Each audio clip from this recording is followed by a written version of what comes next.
please enjoy the food and the drinks that we have provided. We've got a great slate of candidates here tonight to speak to you. And as always, we very much appreciate folks coming out to enjoy, especially on a beautiful night in a beautiful site such as this. It doesn't get much better than that. The food was provided tonight by Kemper, selectman in West Newbury, and he also owns his own catering business. So very thankful for that.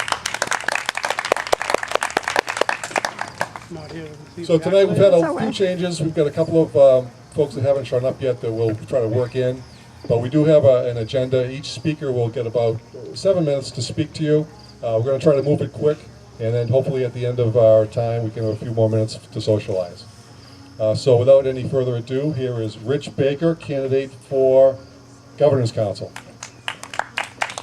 Thank you very much, Scott. It's an honor to be here tonight, and I want to thank, first of all, I want to thank Christy for offering up her fabulous estate here. This has been an outstanding location, and look at the crowd we have here tonight.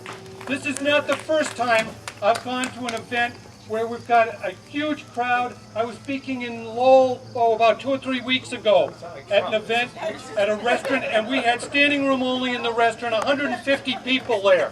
Something is definitely different about 2018. I put this on, this suit on, this is my red suit. I put it on because that's what's different this year. It's the red wave that's coming in 2018. Yeah. As Scott said, I'm Rich Baker. I'm running for Governor's Counselor. It's probably the most important position that you've never heard of in state government. It's important because we regulate the judges that get on the Massachusetts judiciary. We don't elect judges in Massachusetts. We elect governor's counselors to represent us. When someone wants to be a judge, the governor appoints them, and the governor's council questions them, looks into their background, and decides whether they can be on the bench or not. We need good governor's counselors on the bench. We've had our trouble with the judiciary in Massachusetts in the last year. We've been fortunate to get Judge Estes out in the western part of the state off of the bench for his judicial misconduct. We're working on Judge Feely down in Salem District Court, who has time and time again let criminals out on very low bail, let them out to commit other crimes, more heinous crimes. And while the Governor's Council is a part in removing judges, it's important to try to remove them, it's far more important to prevent them from getting on the bench in the first place. That's where you need good representation on the Governor's Council. In addition, the Governor's Council also signs the warrant for the state of Massachusetts. Now, for those of you who have been on the school board or city council, you know what signing the warrant is. That's the approval to actually say the treasurer can sign the checks to make payments for the community or on the state of the Commonwealth for the state of Massachusetts. The Governor's Council has to approve that warrant. But if you look at the minutes of the Governor's Council, every week it's the same motion. I move to to approve the warrant for another $1 billion for the state to spend. That's not doing your job as a Governor's Council. That's not checking the spending to make sure it matches what the budget that the legislature has set. That's not checking to make sure that the contracts are going to the right place and they're following the procurement rules. That's something that the Governor's Council should be spot checking. And I promise you, as a Governor's Council, I'm going to hold the government to be fiscally responsible, to stay with the budget, and to make sure the procurement is matched. I'm not going to vote for any motion that says send the state another $1 billion of checks out from the Commonwealth. I did very, very well last year in 2016. I came very close to winning, but I didn't quite get enough votes to do that. This year is different. This year I'm running for the second time. I've really never quite stopped running for 2016. I just slowed down in 2017 and ramped it up even more than 2016 this year. I'm doing 10, 20 events each week, handing out thousands and thousands. By the end of this campaign, I'll hand out 25, 30,000 of these business cards to voters. In addition, Mass Victory offices have 25,000 pieces of my literature that they're out handing out throughout the state. And I'm running, so I'm running a second time. I'm getting all this 50,000 extra voter contacts. And I've got a great top of the ticket. We've got 3 great senatorial candidates at the very top. We've got Charlie Baker or Scott Lively as a great governor's candidate. All of that is going to give me coattails to run on that I did not have in 2016. In addition, Charlie Baker is spending $9 million to put the name Baker everywhere in the state of Massachusetts. How can I lose? I can lose if you don't get out and vote. I can lose if you don't tell your neighbors to get out and vote for Rich Baker. Thank you very much. Thank you, sir. Great job as always, Rich Baker, fired up. Okay, next up we have Dr. Scott Lively, candidate for governor.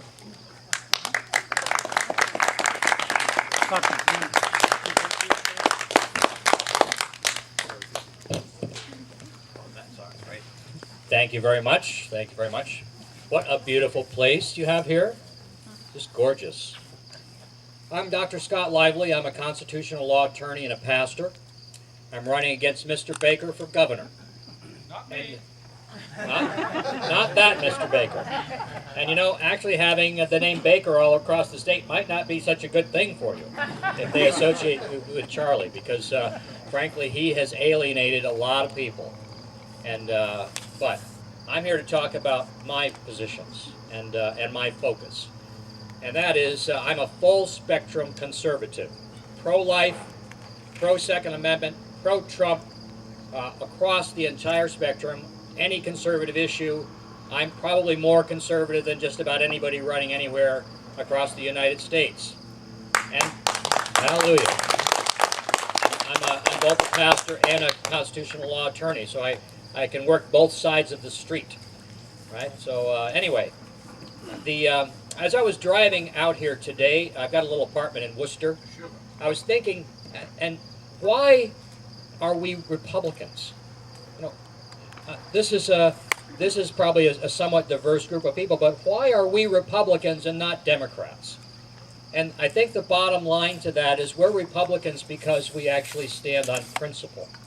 That we believe in fundamental ideas that were shared by the Founding Fathers. The principles of self-determination, probably more than anything else.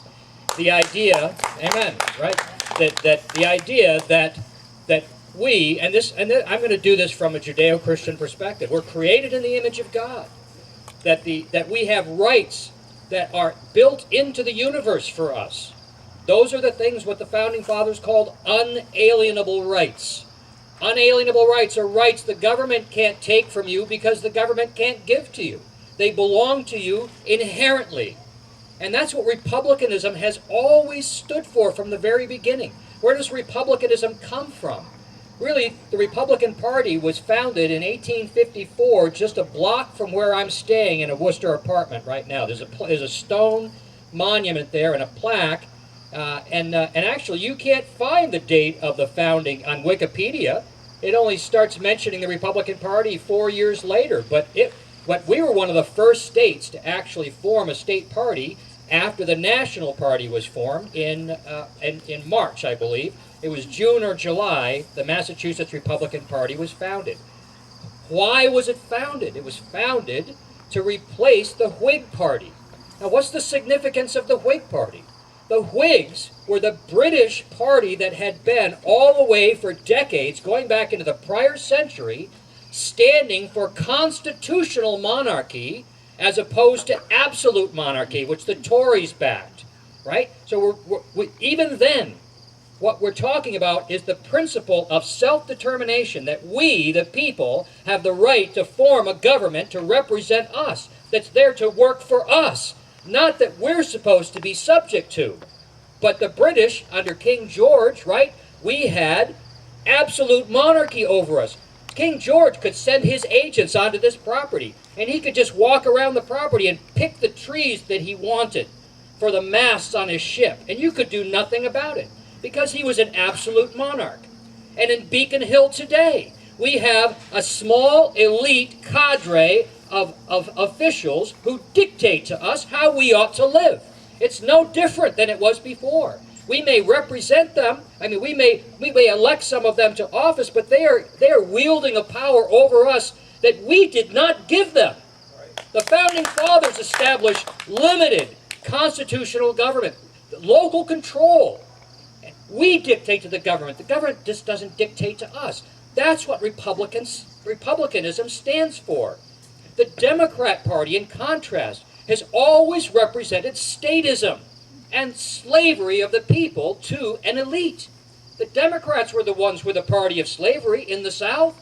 It was the Republicans were formed. Abraham Lincoln led the anti-slavery charge against the South, against their slave-holding ways. Massachusetts led the way. John Adams was an anti-slavery candidate. His son, John Quincy Adams, right, from this general area, declared himself to be the greatest enemy of slavery in the colonies. Right? This is where republicanism comes from. And that's what I want to bring the state back to. I was born in 1957 in Shelburne Falls. The state that I was born into doesn't exist anymore. We're living under a socialist totalitarian regime, literally, not figuratively, literally, because socialism is what they operate by. The policies that the Democrats operate through were invented by the Soviets in the 1920s, right? Literally. You look at the platform of the National Democrat Party, and it's the same things that the Soviets were doing in 1920 and 1921. The Founding Fathers are rolling over in their graves at what's happened. And who is really responsible for this in Massachusetts? It's the Republican Party, because we're supposed to be standing on our principles. And for at least 30 years, ever since Weld, we abandoned those principles, and we've been pandering to the left. We've got to turn it around. We have been going left every single year.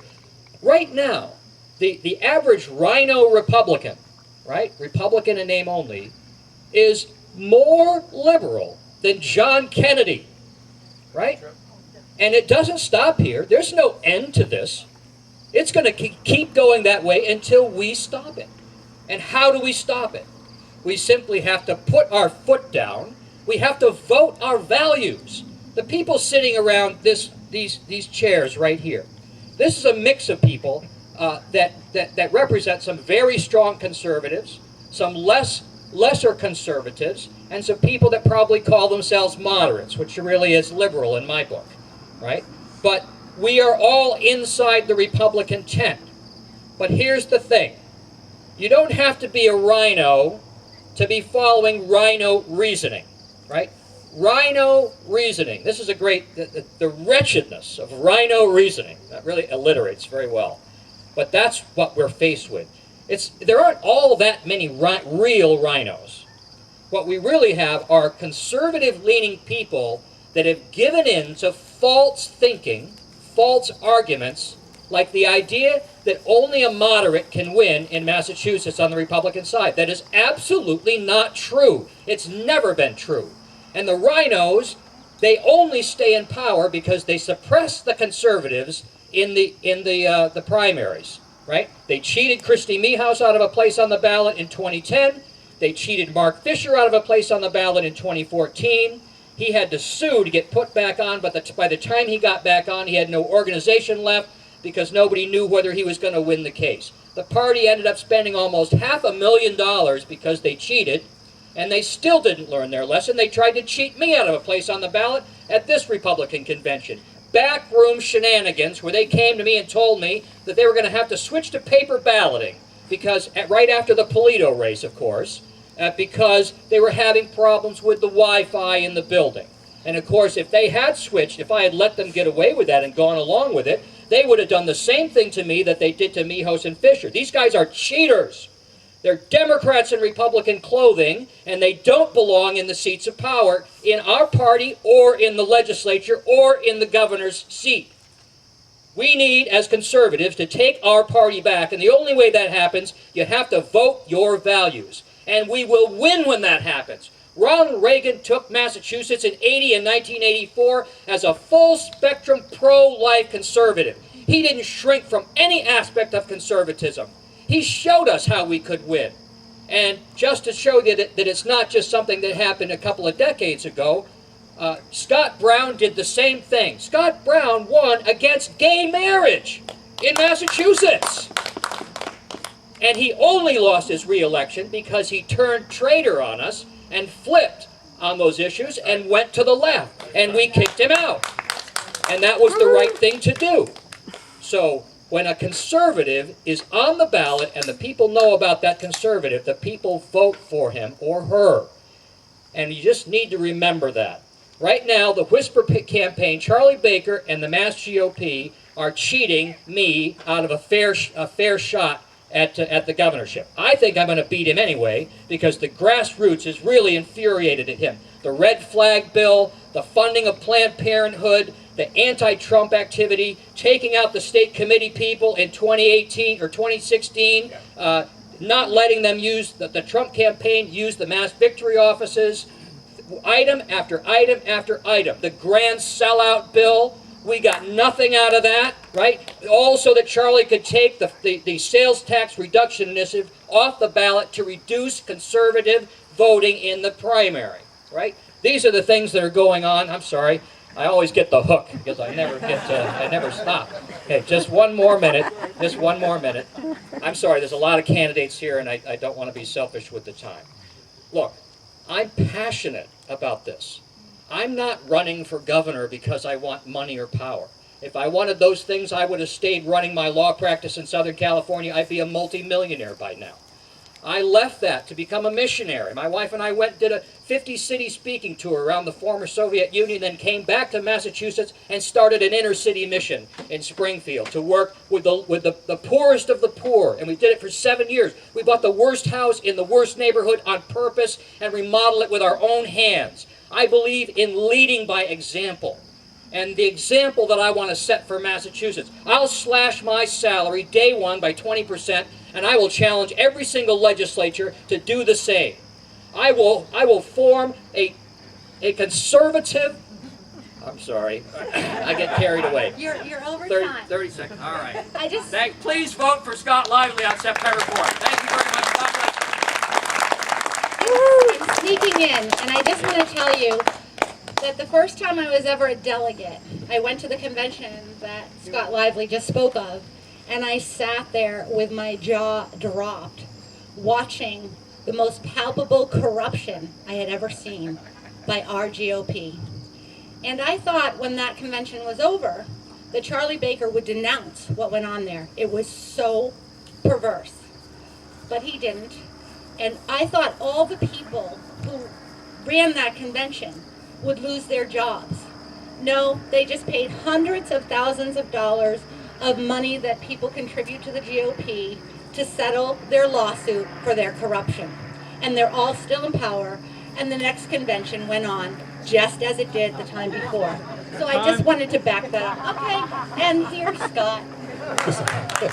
Well, thank you for that editorial, Christy. Well, Yep, okay. No, I could tell. Wow. Wow. Well, next up we've got Jay McMahon, who's running for Attorney General. wow. Come on, Jay. Let you shut me down. You have a lot of kids. Awesome. Well, hello everyone. It's really good to be here with you. What a beautiful view, good people, nice place to be. This is part of being a Republican. You get to be with nice people just like you. Well, it's good to be here. I see a whole host of candidates, all good people, all running hard, all running because they believe in something. They believe in the United States, they believe in America, and they believe, and they're good, strong patriots. And I always love coming here and listening to everybody. It's good to see Scott Lively. Of course, the reason he went over a little bit more than his 5 minutes is because he's a lawyer. We get paid by the word, that's why.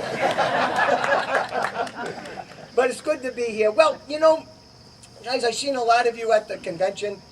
And Christy, thank you very much for mentioning about the convention 4 years before. I'll tell you what, time to clean house, I think, in the GOP. Yep. We can do that.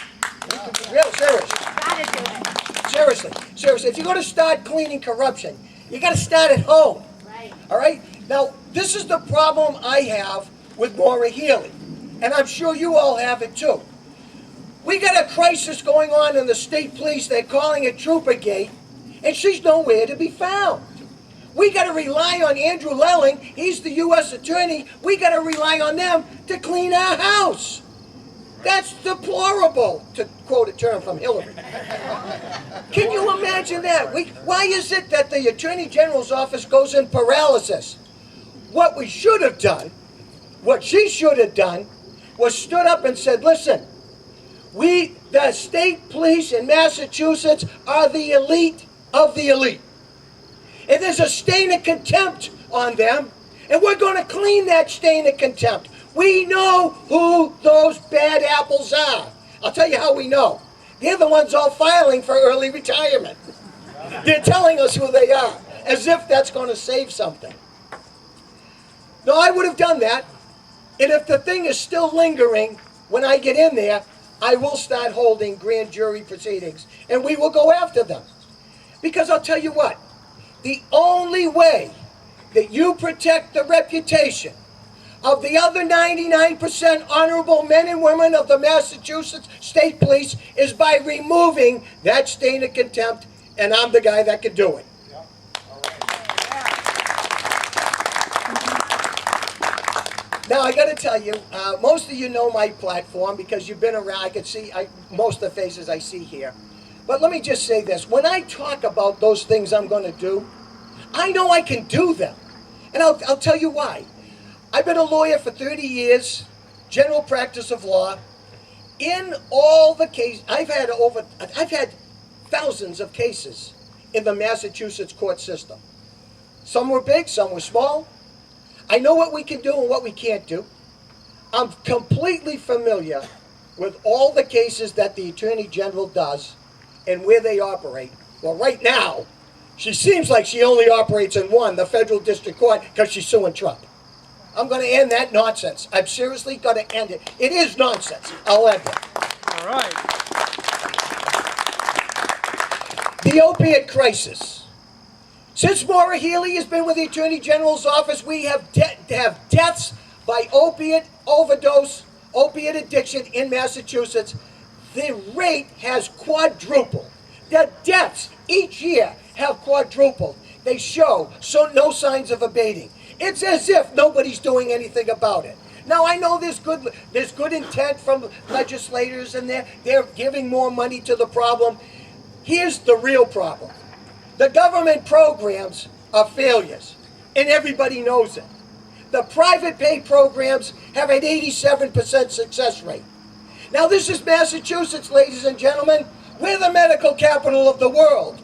We could do so much better for our people than having them go like revolving doors 20, 30 times in the failed programs. I'm going to investigate those programs, and I'm going to make them disgorge. That means give back the money that we paid to them because they've been a fraud to the taxpayer of the Commonwealth, and I'm going to go after them on your behalf. I'm going to do that. And the last thing I want to leave you is with this. Maura Healey has proven that she does not care about our public safety. Now you might say, can you prove that? Yeah, I can. I'm a trial lawyer. I can prove that. She doesn't care. Look at when President Trump heard from intelligence officials from the Obama administration. I find that hard to say it with a straight face. Intelligence officials from the Obama administration. But they knew that elements of ISIS and Al-Qaeda were trying to get into the country. The president issued his temporary travel ban. And what did she do? She went into court, tried to block him. How does that help us? We don't want those savages here. They're coming here. They don't come here to mix it up with us. They come in here to kill us. And she thinks that that's a good thing? Let's block Trump's travel ban and let them all just come flooding in here? See, this is what happens when you got people who are on the nutty, loony left. It infiltrates their policy decisions. It does. I'm going to end that nonsense. I'm going to give you reasonable government. Reasonable, sensible government, and keep you safe. So, is my time almost up? 1 minute. All right. All right, I got 1 minute. Let me see if I can stretch it to 3. It goes like this. This stuff I talk about and been talking about, this is really on my heart. I've been watching how she's been handling this office. It's terrible what she's doing. It's terrible with how she was throwing our rights and our public safety to the wind. But I won't do that. I understand, and I will always keep knowing that the responsibility of the Attorney General is public safety and to keep the citizens of the Commonwealth safe. I will do that. Now here's what I'm going to tell you, and I promise you this. When you elect me as your next Attorney General, I will make sure that your public safety is secure, that your civil rights are maintained, and your guns are safe with me. Thank you.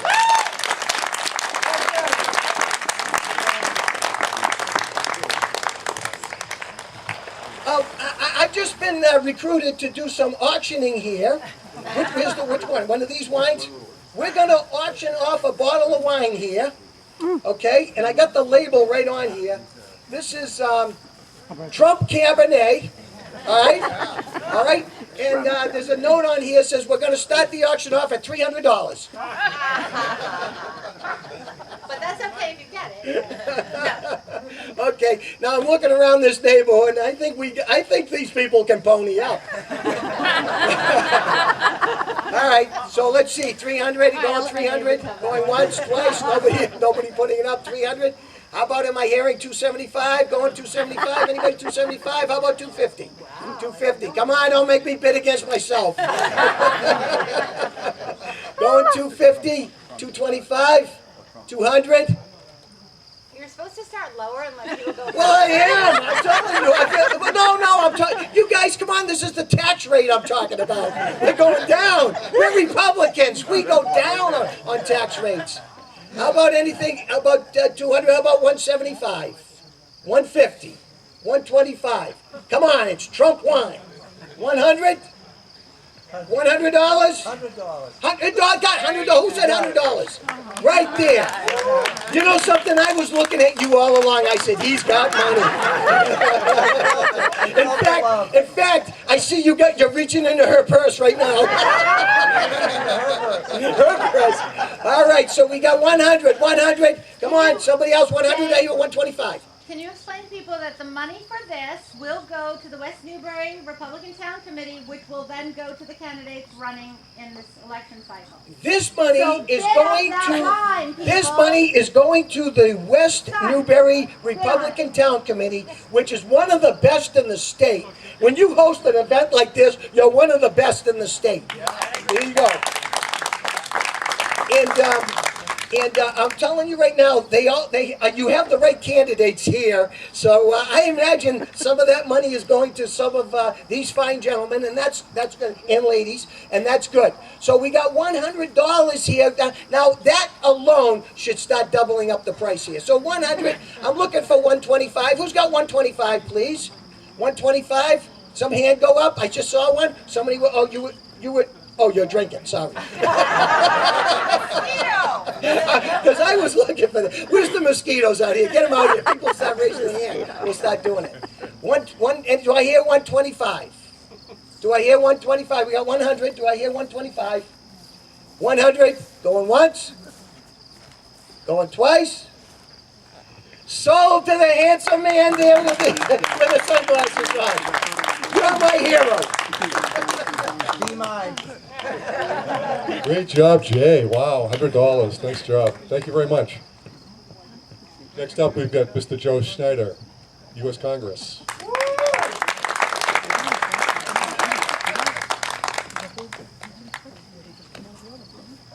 relative. How do you follow a wine auction? This is really tough, almost the stuff as facing Seth Moulton. I'd like to thank Dr. Lively for the history lesson.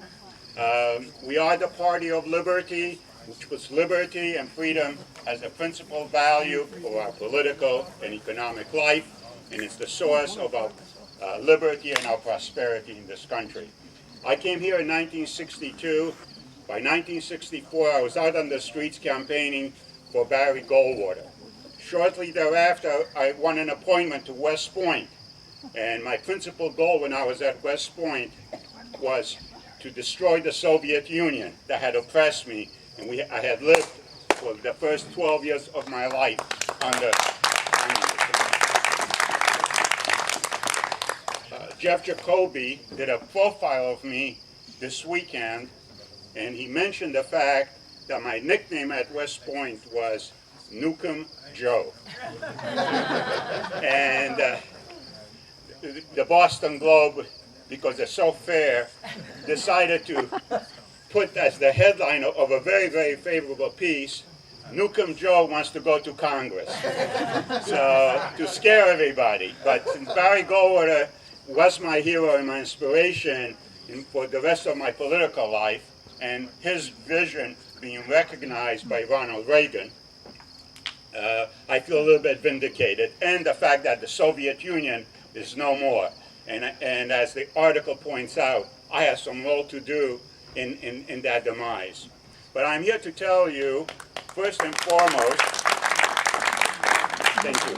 First and foremost, that it is really a pleasure to be a candidate for Congress in the 6th Congressional District in Massachusetts, which, as the vista here shows, is the most beautiful district in the whole United States. And traveling around the district, I am amazed from town to town, from the seashore to the inlands to the lakes, to all the beautiful homes in the district, and most importantly, to all the great people in the district. Now, 4 years ago, this district elected Seth Moulton to Congress, and they elected him, from what I am told, and certainly I was part of the crowd of watching him, with some positive anticipation, because he had really good education, he had a solid military record, and he spoke about being a unifier and doing things for the people. But now, what do we have from Seth Moulton? Well, we don't have that.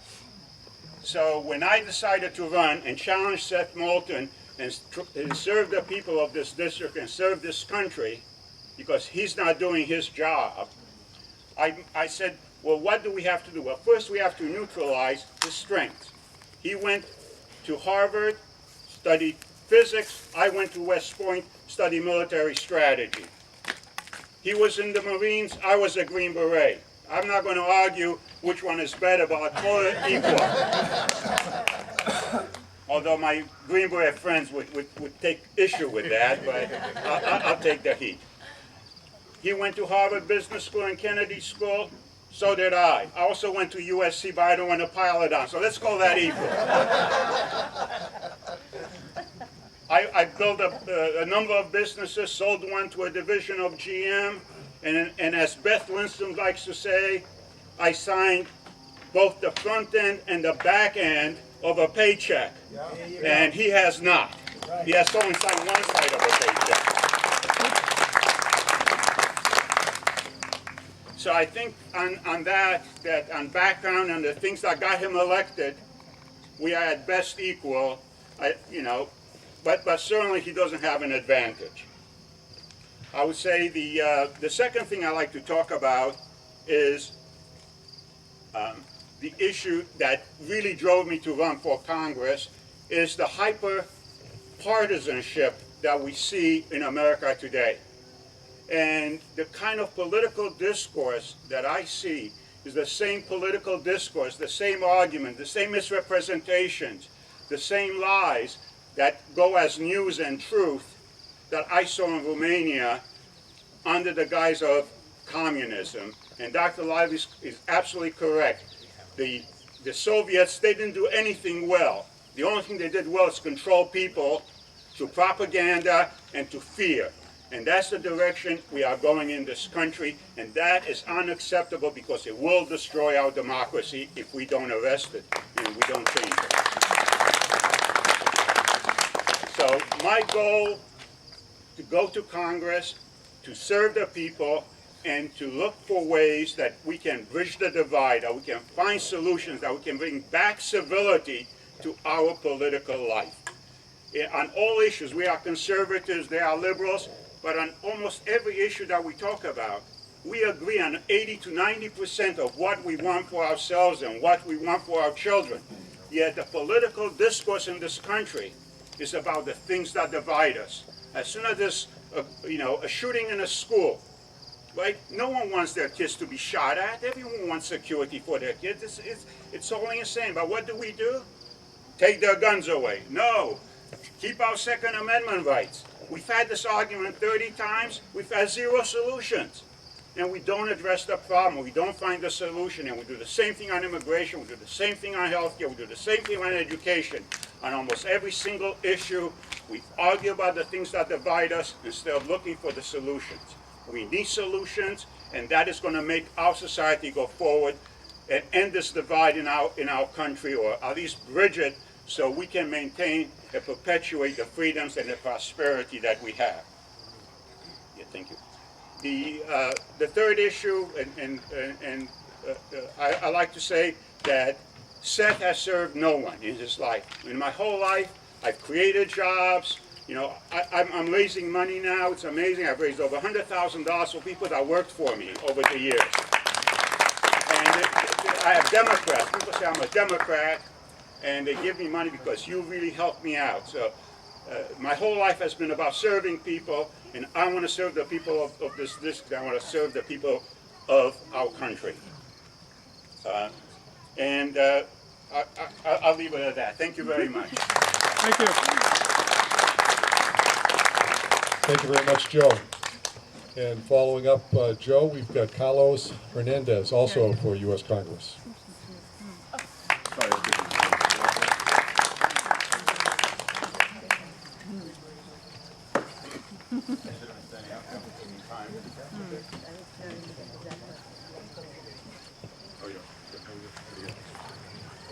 How are we doing today, people?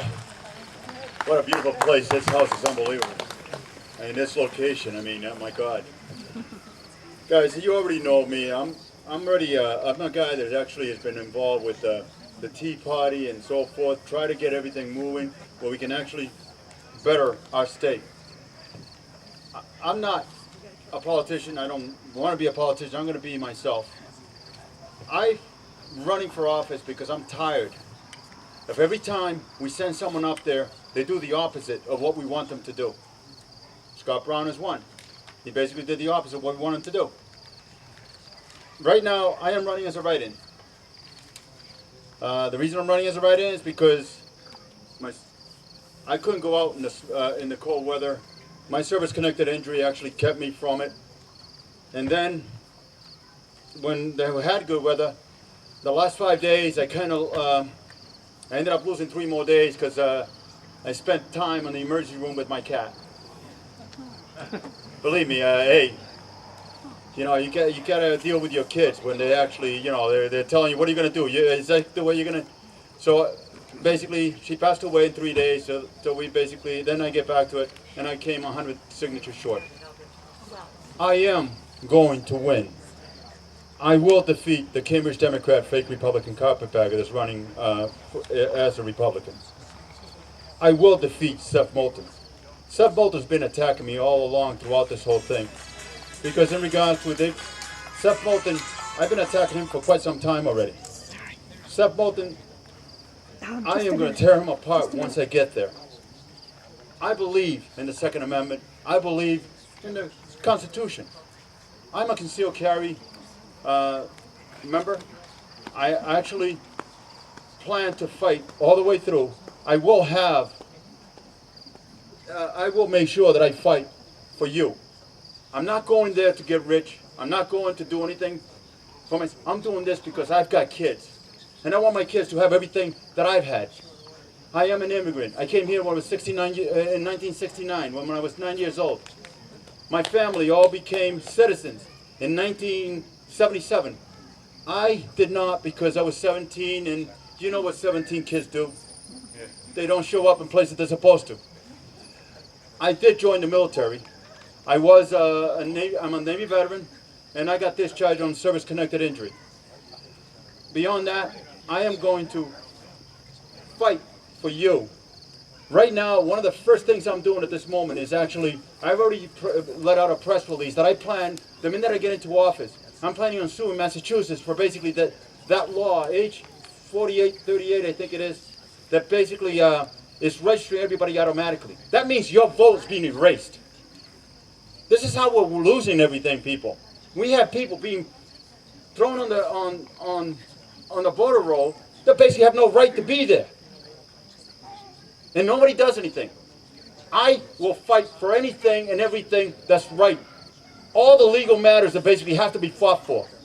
And I'm not scared of it, because there's nothing they can do to me. And I will win the write-in, and I will also win against Seth Moulton. One more thing, opioids. My daughter had an experience. She works nights for a roast beef place. And one of the things that happened, apparently this guy orders from the drive-thru. And next thing you know, he's driving up, and next thing you know, the guy is out, gone. My daughter had to jump through the drive-thru window, and right behind her is the manager. And because she was studying nursing, and she was already authorized to use that machine to save these people, she saved this guy. Now, being humble, we didn't know for 3 months till after it happened. My brother can't believe that she didn't even tell her cousins, because that's the way I brought them up. That's the way I want them to be. They're A student, both of them, and they basically do their thing. This is what I want for all of us. This is what I want for your kids. I want your kids to be able to enjoy everything that we enjoy, where we basically had the family values. We need that. Now, I am Carlos Hernandez.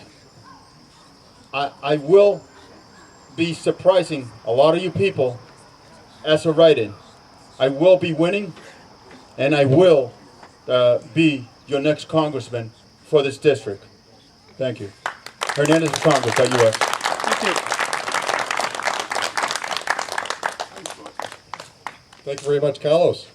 Next up, we've got Mr. Jonathan Ring, Registrar of Deeds. Oh, here we go, Jonathan, bang it away.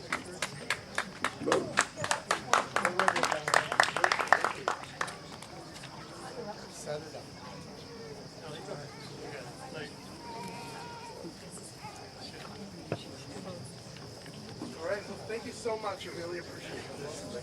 Thank you. Hi, everybody. God bless you for being here. Thank you.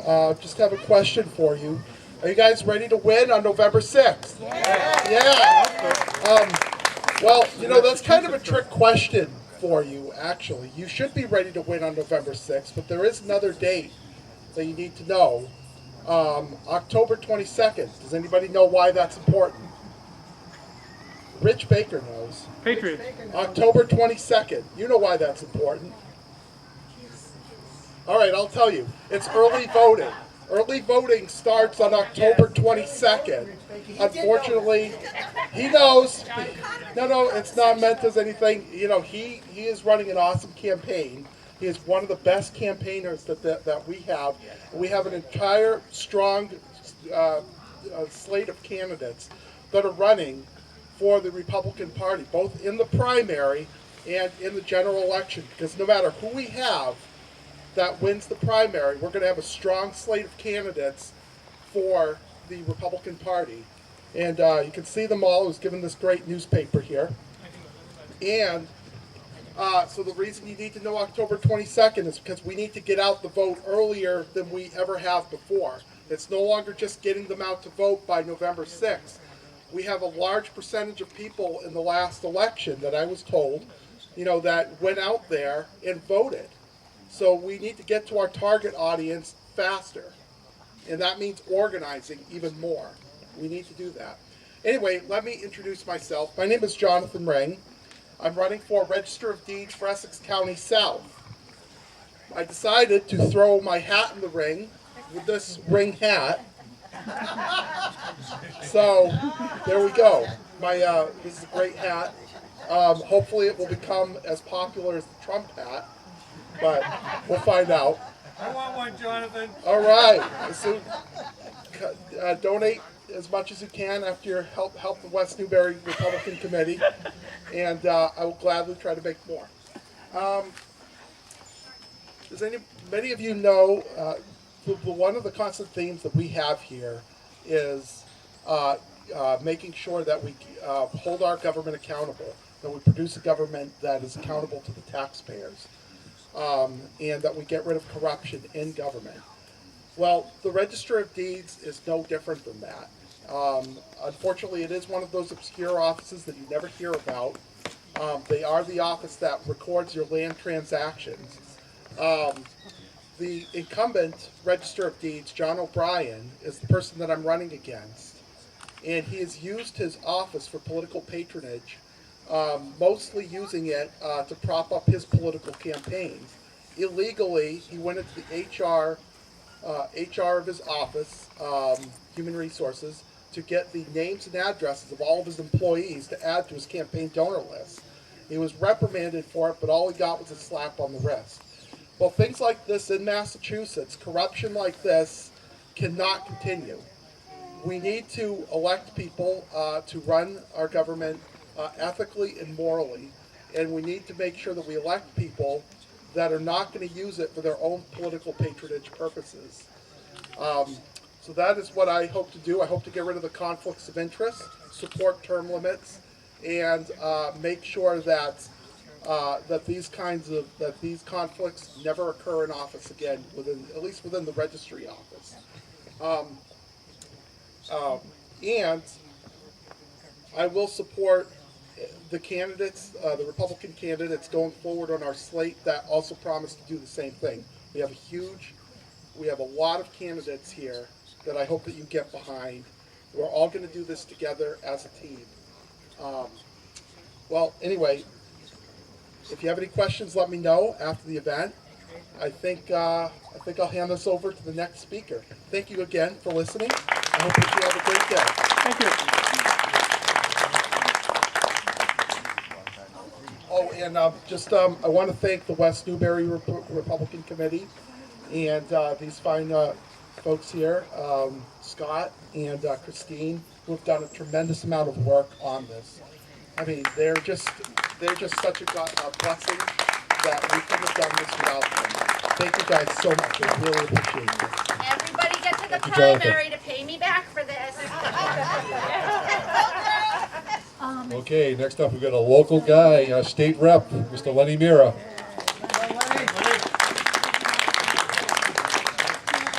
Thank you, Scott. Thank you all for coming out here today. Yes, my name is Lenny Mira. I am the state representative for the 2nd Essex District. And West Newbury is not only in my district, West Newbury is also my hometown. And I'm super glad, happy to be here. Thank you for that. And by the way, speaking of thank yous, let's not forget our super gracious and generous host, Chrissy Devine. None of this would have happened without Chrissy Devine. Thank you for all you do. And your husband, Mr. Devine, Each as one of well. us to work for it. Thank you all for that. I see a lot of familiar faces out here, and as I look around the audience, you know, I'm reminded of a lot of the conversations I've had with many of you over the years, and many of you come to me about the usual stories on Beacon Hill. You know, you bring up the issues of waste and fraud and corruption. You've talked to me about how 3 House speakers in a row were indicted. You talked to me about the probation department, where the guy who was running that, John O'Brien, was sentenced to prison for a patronage scandal. We have a Senate president that was just recently forced to resign. Even more recently, this past session, the legislature rammed through a legislative pay raise with lightning speed, hardly even a hearing. And I want to remind you all, every single Republican in the House voted against that pay raise.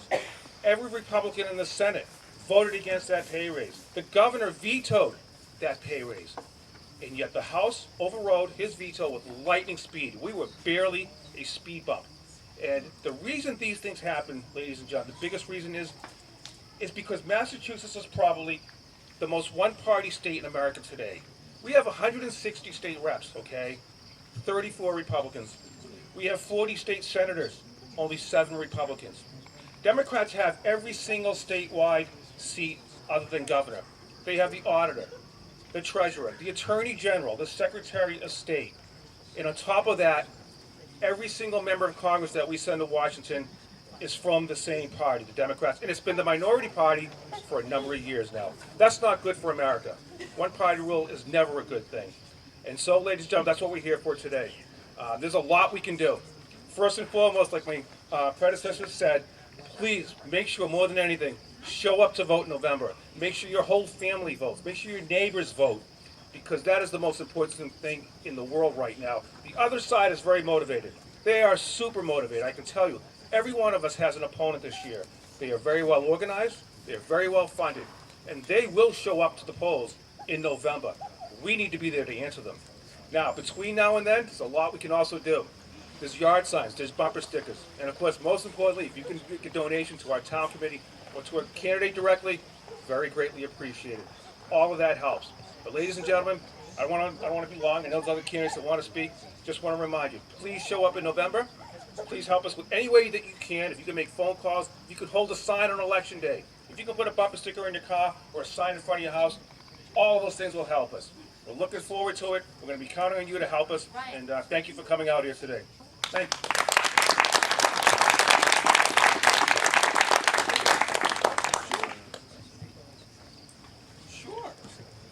Okay, ladies and gentlemen, we have a second bottle of wine that we're going to be auctioning off here. And I just want to say, I was the guy put in charge of finding Trump wine. Good luck doing that, by the way. I Googled where to find Trump wine. You can order it online.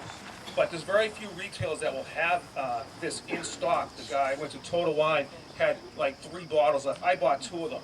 It's a rare find. So just imagine how popular you'll be when you have one of these parties in your backyard, and you invite all of your friends, and after you make sure everyone knows that you're a Trump supporter, you'll be the most popular guy there if you bring the Trump wine, because no one else will have any. So ladies and gentlemen, the money for this, once again, will go to the Republican Town Committee for the town of West Newbury. So please, let's see if we can get some bids on this.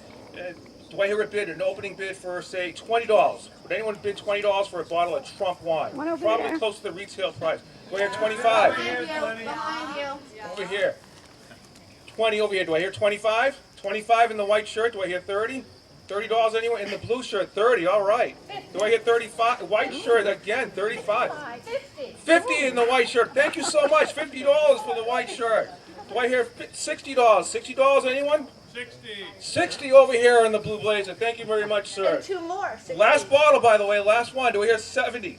70? Thank you, sir, in the blue shirt. $70. $100. Whoa, all right. $100. Thank you so much. The bid is $100, ladies and gentlemen. Keep it going. Do I hear 110? 110, anybody? The bid is $100 for the last bottle of Trump wine here tonight.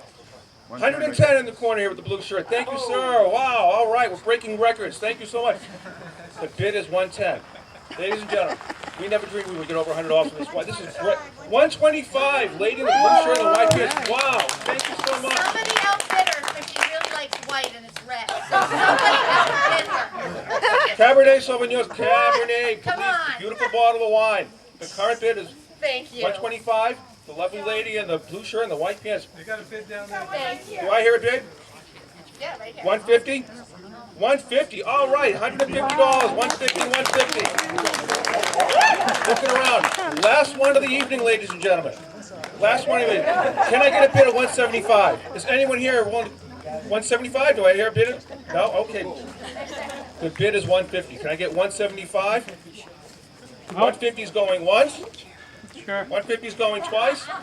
Sold. $150. Thank you so much, sir. Great. Thank you so much. All right. Lenny Mira, an outstanding job again. Again. Excellent.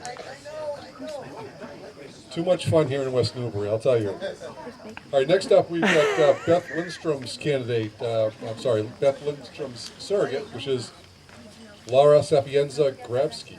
Did I do that right?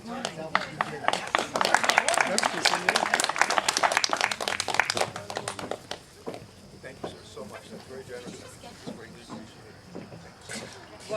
Thank you so much. My name is Laura Sapienza-Grabski. I'm from Boxford, and I bring a different perspective here. I am supporting a candidate. Unfortunately, my candidate could not be here today, Beth Lindstrom. But as someone supporting a candidate, I think it's important to hear why I'm supporting Beth. Maybe I connect with you. But before I do that, you just have to turn around and look at this awesome view over here. What a gorgeous view. What a wonderful location. Thank you so much to our hosts and the town committee for sponsoring and supporting our GOP. Thank you very much. I'd like to also say that we are very lucky. We have 3 great candidates running, but there are differences amongst those 3 candidates. Am I not speaking loud enough into it? Okay, I'm not speaking loud enough into the mic. So for me, the differences and why I'm supporting Beth Lindstrom is Beth is a woman business owner. She has been a lifelong Republican, as have I been. And I look at what we have for Elizabeth Warren. Elizabeth Warren, to me, embarrassed us greatly recently. When you look at what happened to that poor girl, Elizabeth Warren is more concerned about illegal aliens than she is about Massachusetts voters and about the death of an innocent young woman that never should have died with the tragedy that we have right now in our country with the illegal aliens. It's appalling. Elizabeth Warren is more interested in running around with pink kitty cat hats on, challenging our president on our dime. Elizabeth Warren is not running to support Massachusetts. Elizabeth Warren is running to support Elizabeth Warren. I want a strong woman candidate who could go toe-to-toe with Elizabeth Warren as a business owner, and I'd like to thank Newcomb Joe for his quote tonight about signing both ends of the paycheck. Elizabeth Warren has no clue about that. So to me, it's very important to make a choice and to look at who can stand against Warren on the issues as a woman.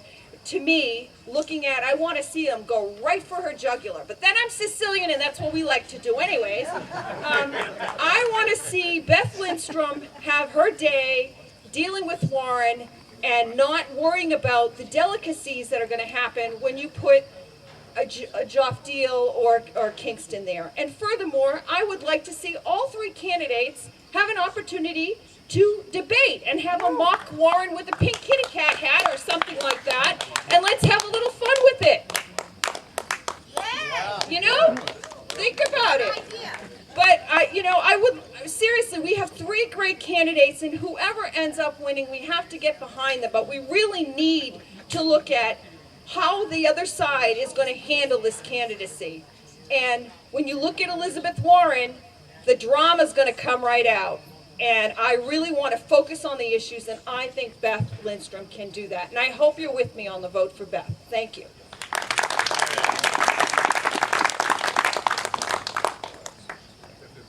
I can't do a song and dance up here, but nobody left me any wine, and they wouldn't leave me the wine because I'd be drinking it. Thank you very much.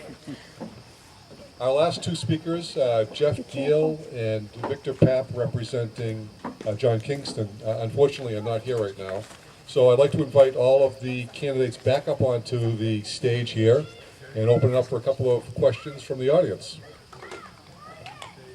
Got, Scott Lively, Jay McMahon, Lenny Mira, Rich Baker, Joe Schneider, Jonathan Ring.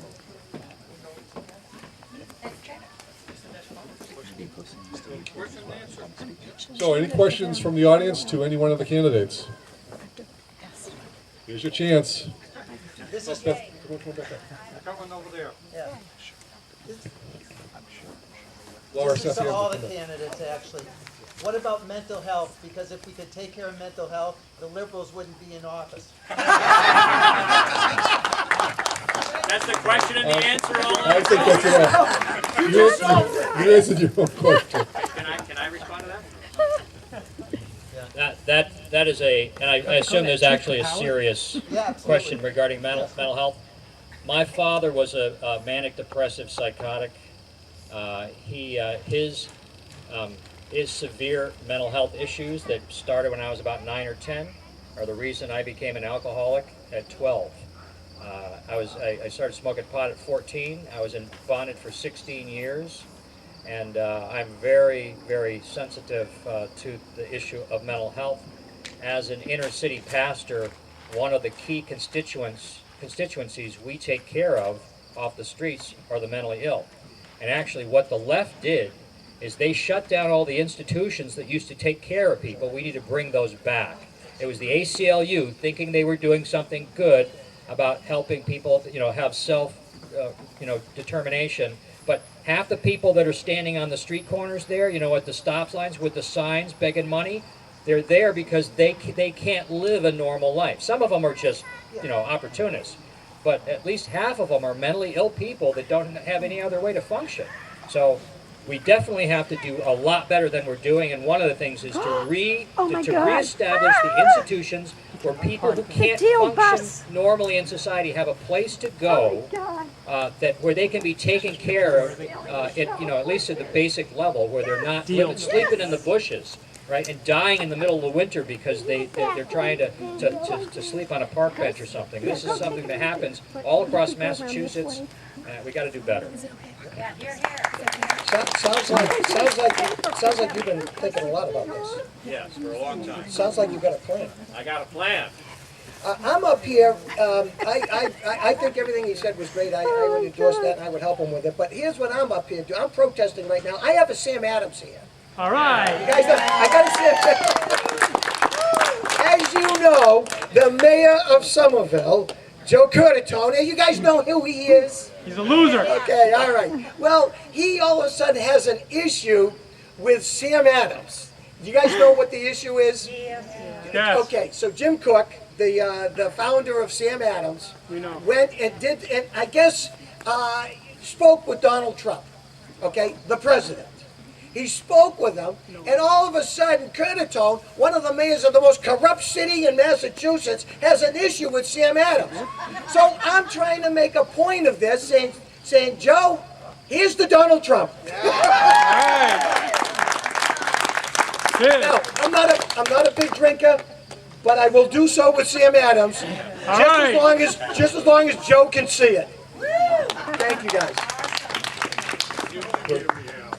That's right. We have time for one quick question. The word on the street is that the deal van has just pulled in, so we may have to yield for Jeff. It's more than a van. Bigger than a bread box, Scott.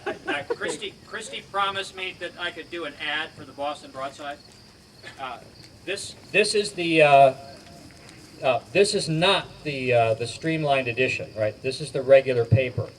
Lonnie Brennan did 100,000 printing, and he'll do another one of a special election edition, right? That emphasizes the historic nature of the full conservative slate. We've got a top to bottom conservative slate in Massachusetts for the first time in more than half a century. This is a huge deal. And speaking of deal, who's on the way, the special election edition, you got to get a hold of it and distribute it. It's got double the number of pictures on the front. It's only an 8-pager, and use it as a tool. And make sure all the conservatives vote for all the candidates in it. We'll sweep the rhinos completely out.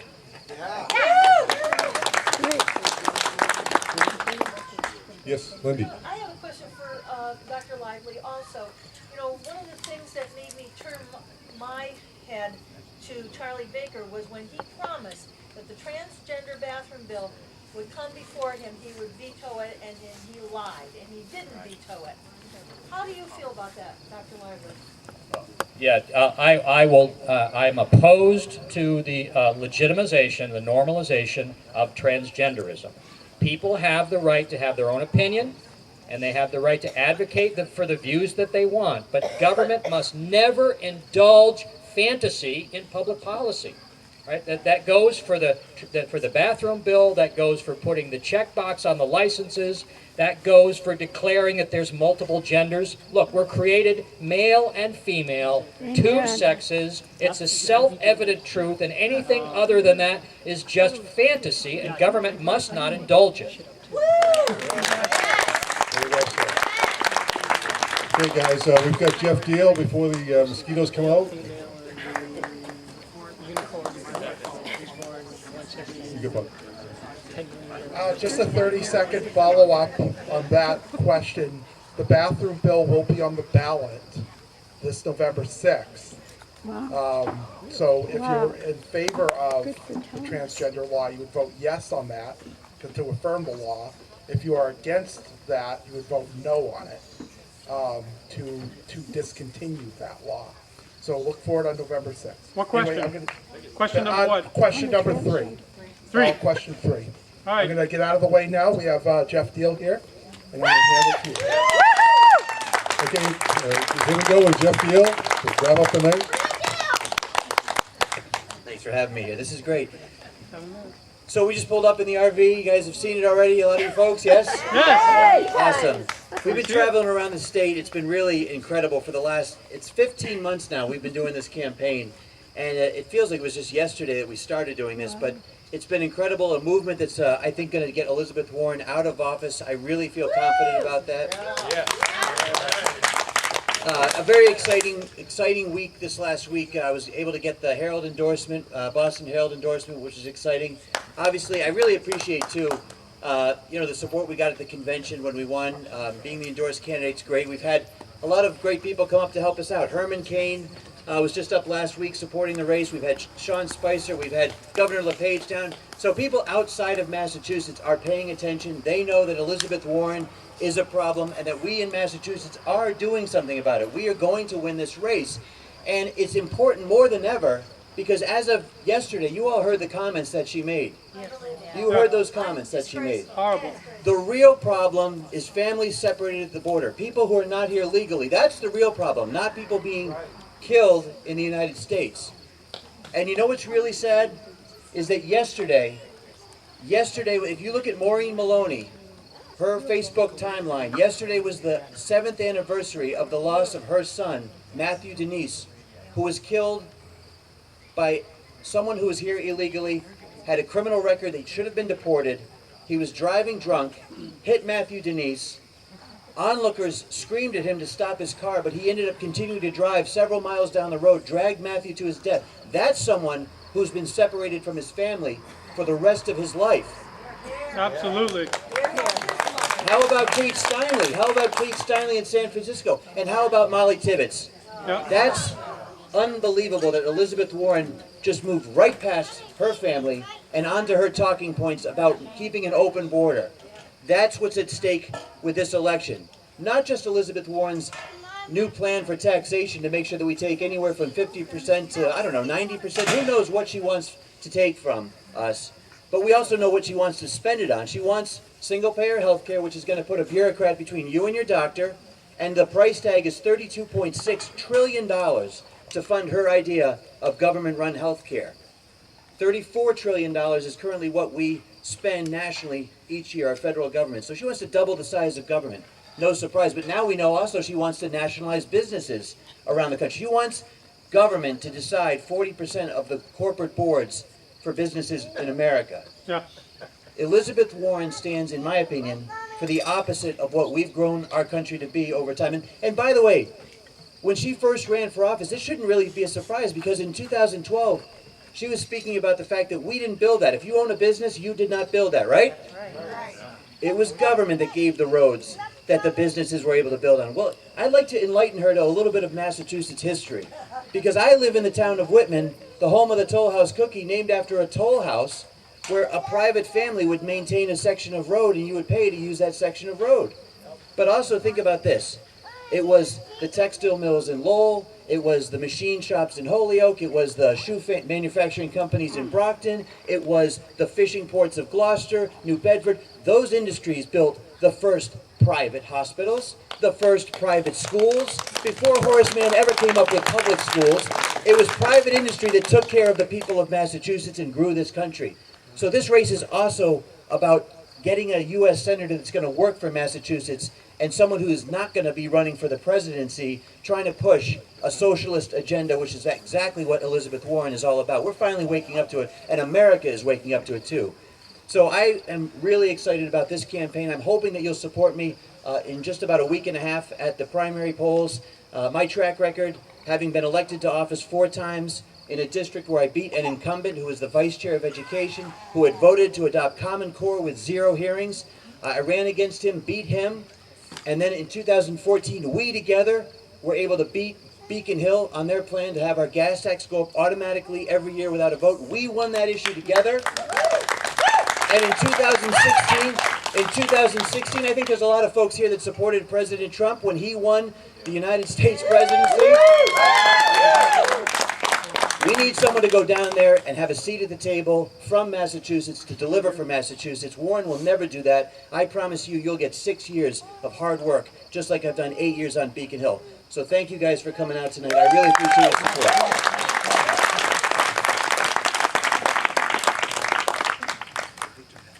Victor Papp has arrived to speak in stead of John Kingston.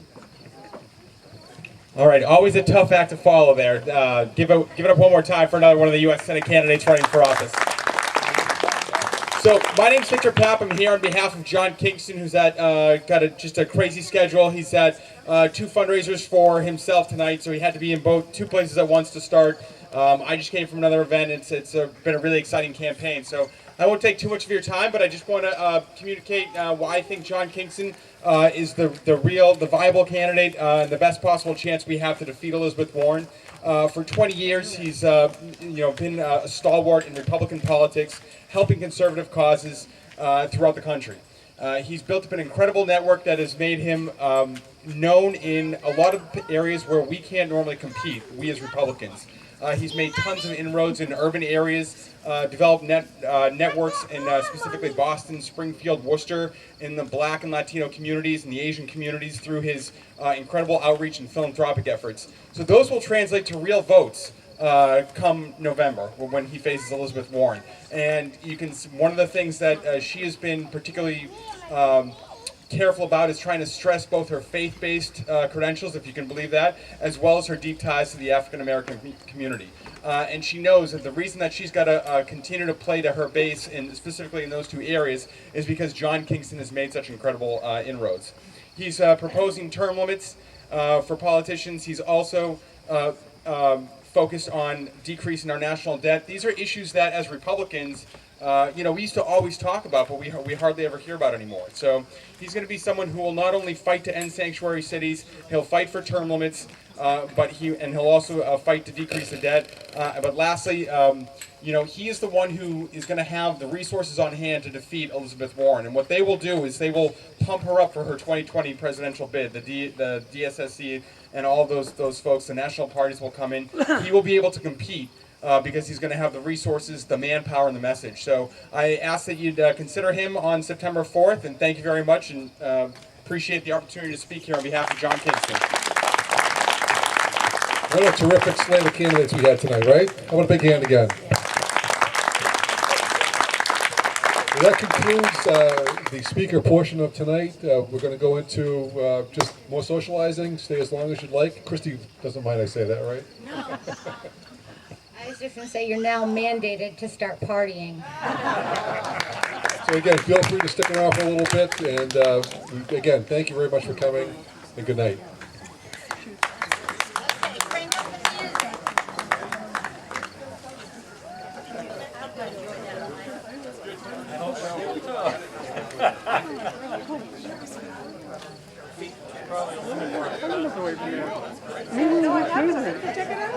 I gotta get some food. I'm gonna die. I'm gonna be up by the food, okay? Good stuff. That's great. So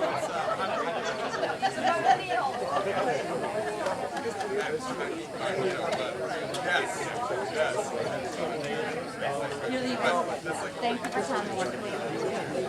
It's breathtaking. I think well, the sun comes up there, but it's pretty much. Which street are you on?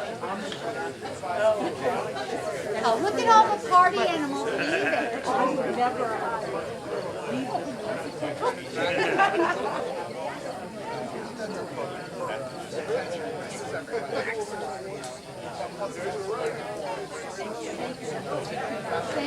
Thank you guys very much for coming.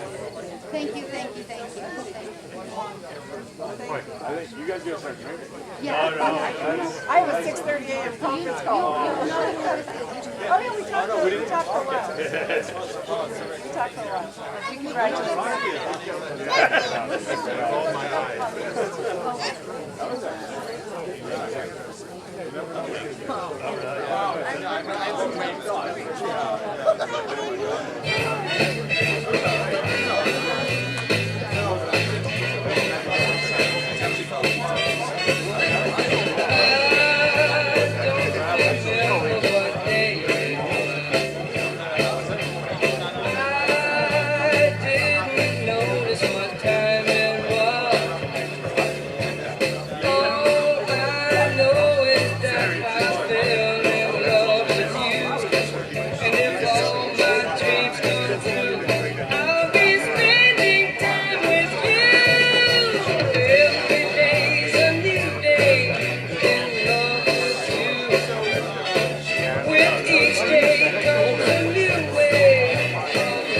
He's got a whole oh my god, yeah.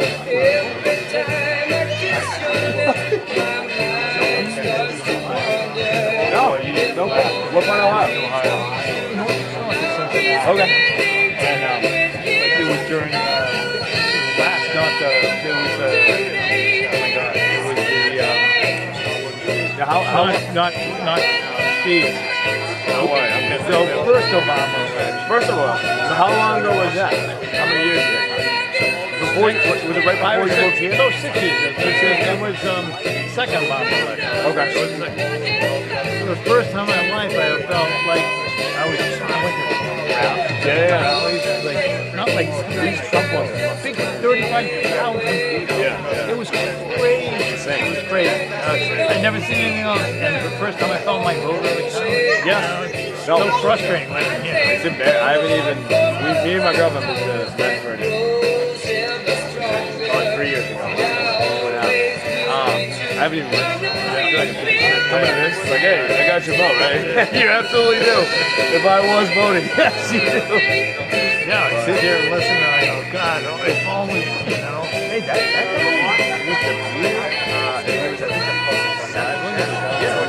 with the view, really, dude, yeah, comfortable. Hey, he went through some shit too. So he's got the whole yeah, exactly. You kind of appeal to the people that are like, oh shit, he's like us. Yeah. And he cares. You know, he definitely cares. When you talk to him, he's like interact. Now, were you from Ohio? No, I'm from Framingham. I grew up in Framingham. All right. My whole life. And then what'd you go to Ohio? Just work? I moved to Gloucester. Yeah. Built a great house in Gloucester. Yeah. Kids going to high school, which, you know, wasn't very good. Yeah, well, even, well, I don't know about now. Really bad.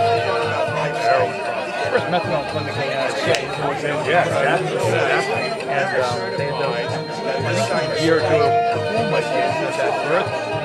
Pregnancy pack. with like the 16 months. That all got pregnant. They made a Lifetime movie. I watched the movie. I was like, holy shit. Yeah. So yeah, no, I'd rather not. If we had to get out of Gloucester, we had a friend from school. Just come to West Newbury. They got great elementary school. Now, the time the kids were going to elementary school, we can't.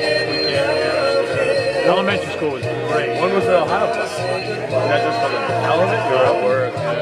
You work at Cops, so I had to go to Utah. I was there, yeah. I couldn't find them. Is it IT? Today I'm in IT world. I wasn't back then. What do you do now? I do run a promotional internet-based program. Okay.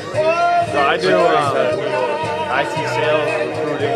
So if you need like a web developer, I have it's like it's fun. Yeah, it's fun. I bet it is, but it's hot right now. Dude, it's everybody wants the controls engineers. They're making like it's not $100 an hour, but like if you can build machinery and now everything Trump's making it so everything's getting built here, yeah, it's insane. It is. It's insane. It's just employment in general. If you don't like what you're doing, you don't like what you're doing. You should get something. Especially if you're talented. Yeah, if you know what the hell you're doing. Yeah. No, it's good. I went to West Newbury, so middle school. we weren't done with that singer. There was a point where we were looking at the end, half Andover and half here. Yeah. Going in between, and then for some reason, I don't know if I was here, but eventually went to Andover. I loved it. I'm glad I did. Oh, do you know Coach Phil? Coach Fazio? Yeah. He's a really good friend of mine. Oh yeah, he's also a good guy. And his son DJ. DJ's great playing golf with DJ. Oh yeah. He's a great guy. Yeah, he's a really great guy. Really great guy. DJ, you say talking about a DJ. He'll probably, because he was, I think, just a year under me. But no, he was really good friends with one of my best friends, and they always hung out with us. He was going to parties and shit. Yeah. But Fazio's known us all the time.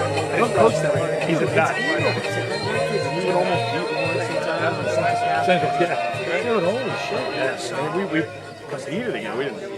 Sometimes. He loves it. He loves it. I think he's getting tired now of it. So. I remember before I went to Andover, I saw him coach, and I was like, because you see him just, well, he looks like one just in general, but he's screaming on the sideline. He's going at him like, oh. Kids love him. Yeah, but then he's also the golf coach, right? Is he really? Yeah, he is now. Yeah. Oh shit. It's a joke. You know nothing. Well, he knows about golf. Terrible player. Yeah. That's the way it is. He's got some kids there. Like, beyond good. They always do. Yeah. They That's always. a good school. They got everything. Your wife's gone. Oh yeah. Where is she? Hey, great seeing you, man. I'll see you again soon. Yeah, definitely. Take it easy, man.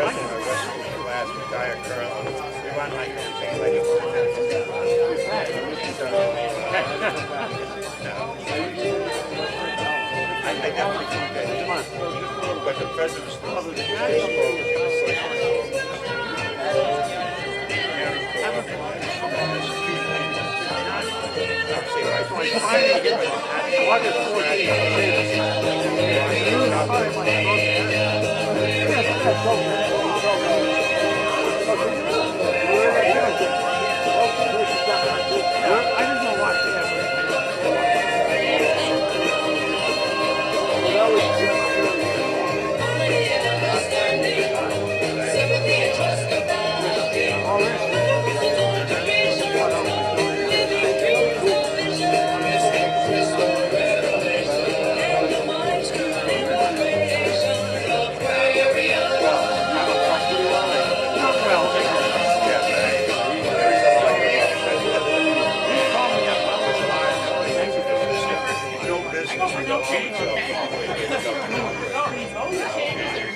number one issue, which is that cannot be linked with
Sing it to you, you never know how I wish I could sing it to you.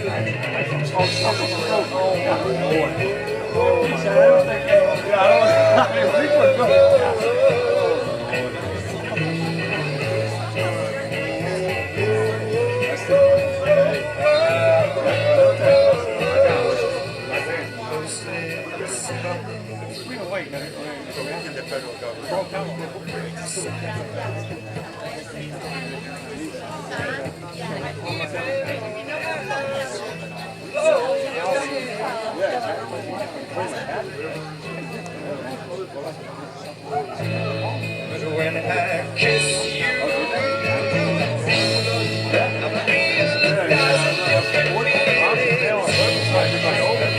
different feelings.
Yeah.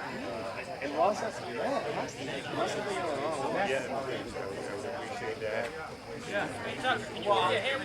yes, sir. There we go. I'll see you later. What's up? I got a guy who's stuck kind of on the front end. We might need another hammer. Oh, yeah. Do it right now. Who's down there? Yeah, I'm not sure if we need another guy.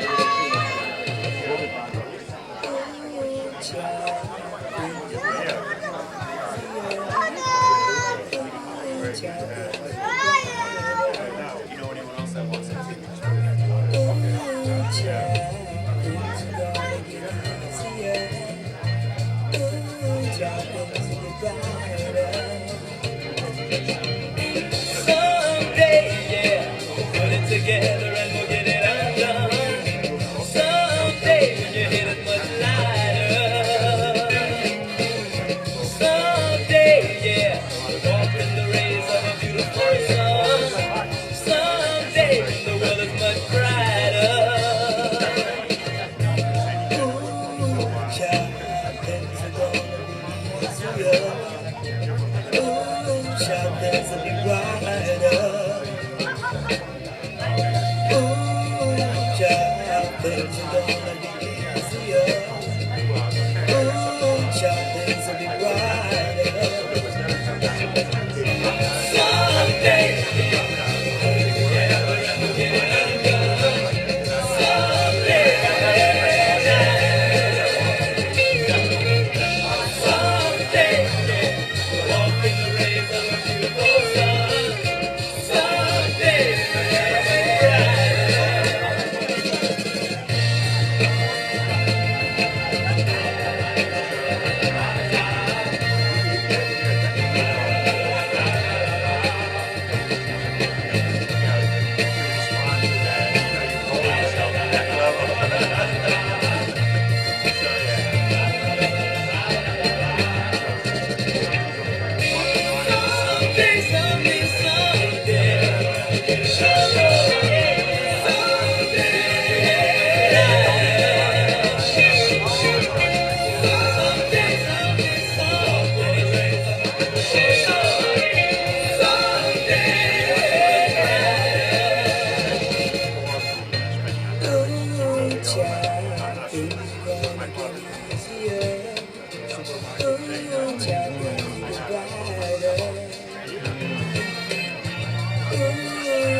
just watching us grow.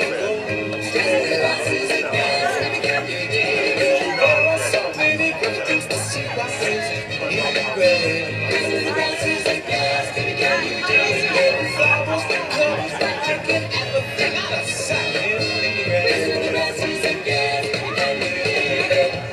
The sun beaming down between the leaves. And the birds starting hanging out of trees. Can you dig it? Everything here is so clear you can see it. And everything here is so near you can feel it. And the trees are real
Maybe it flattens out.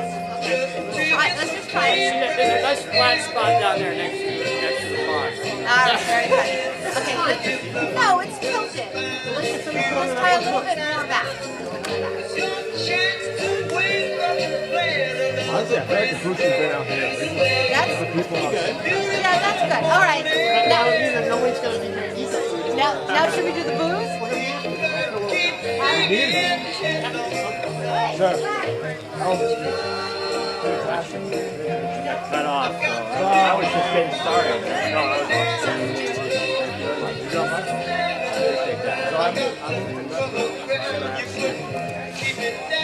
Register there.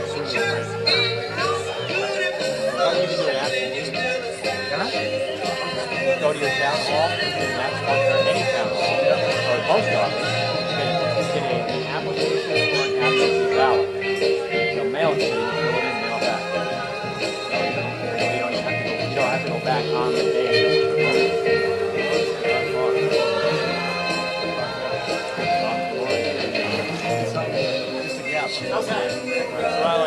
I'm not getting up there, but I like We all have a role to play.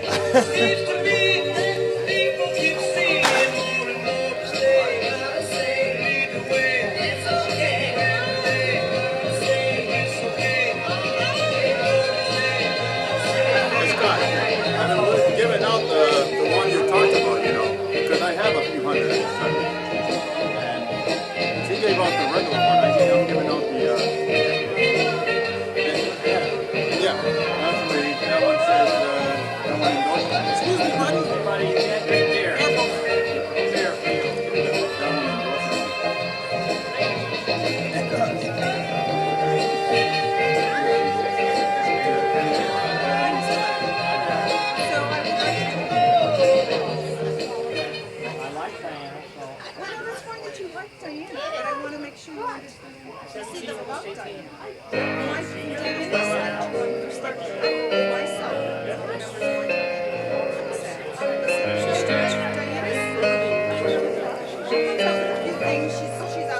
Were you ever in the corner? Oh, no kidding.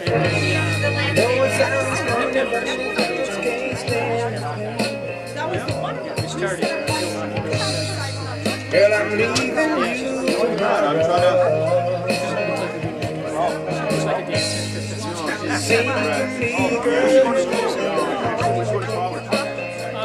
I know the feeling, Janet. It's still on. I actually dealt with that same stuff, you know. Okay, the party is still on. The power's still on. The party's still going. It was fabulous.